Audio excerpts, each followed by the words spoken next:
नमस्कार मित्रांनो.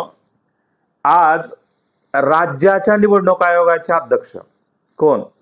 तर मित्रांनो, दिनेश वाघमारे यांनी काय केलंय, जिल्हा परिषद आणि पंचायत समितीची निवडणूक घेण्याच्या संदर्भामध्ये आचारसंहिता आज लागू केली. मित्रांनो, महानगरपालिकेचे इलेक्शन कधी आहे? तर 15 जानेवारीला आहे.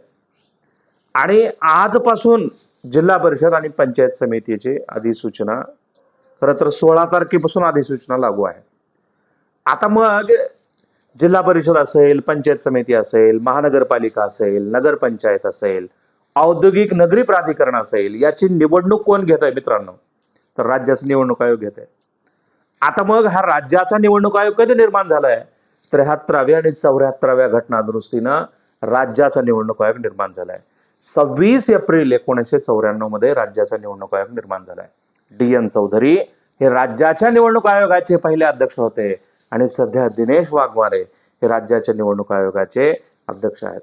मित्रांनो, की आता खरं तर दर 5 वर्षाला जिल्हा परिषद पंचायत समितीची निवडणूक होते, पण बराचसा कालावधी झाला, अजून जिल्हा परिषद पंचायत समितीच्या निवडणुका आतापर्यंत घेतल्या गेल्या नव्हत्या.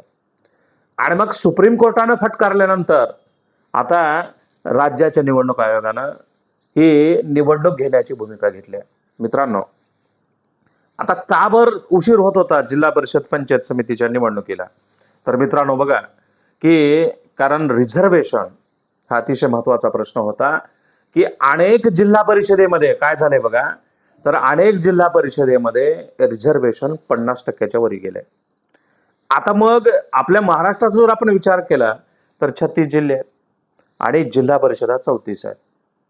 आणि पंचायत समित्याचा जर आपण विचार केला तर आपल्या संपूर्ण महाराष्ट्रामध्ये 358 तालुके आहेत आणि 351 पंचायत समिती आहेत. आता मग किती जिल्हा परिषदेची निवडणूक होणार आहे मित्रांनो येणाऱ्या काळामध्ये आणि किती पंचायत समितीच्या?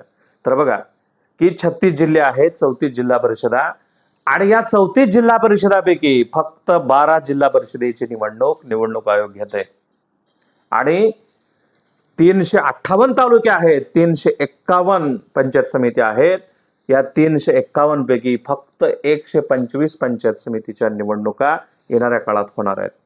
आता मग जिल्हा परिषदेचा निवडणुकीचा कार्यक्रम निवडणूक आयोगाने जाहीर केला आणि मग अधिसूचना 16 जानेवारी पासून असेल आणि 16 जानेवारी ते अगदी 21 जानेवारी पर्यंत काय करता येईल मित्रांनो, की अर्ज भरण्याची तारीख आहे.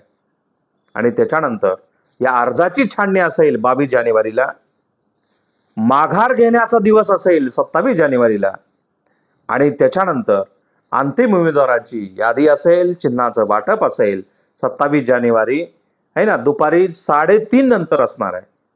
आणि 12 जिल्हा परिषदा आणि 125 पंचायत समित्या याची निवडणूक कधी असणार आहे मित्रांनो?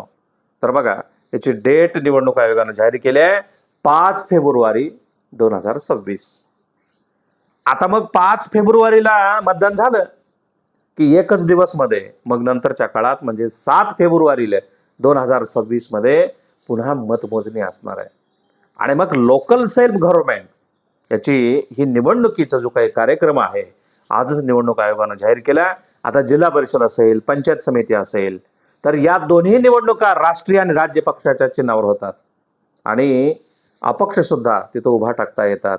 जिल्हा परिषदेचा जो मतदारसंघ असतो त्याला गट म्हणतात. जिल्हा परिषदेमध्ये किमान सदस्यसंख्या 50 ते 75 असते. पंचायत समितीच्या मतदारसंघाला गण म्हणतात. एका गणामधून एकच उमेदवार निवडला जातो आणि जिल्हा परिषदेचा एक गट 40,000 लोकसंख्येचा असतो.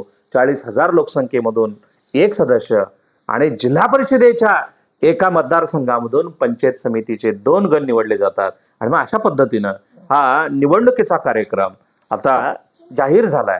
आणि मग मराठवाड्यामध्ये लातूर असेल, धाराशिव असेल, परभणी असेल, तर कोकणामधले अनेक जिल्हा परिषद आहेत.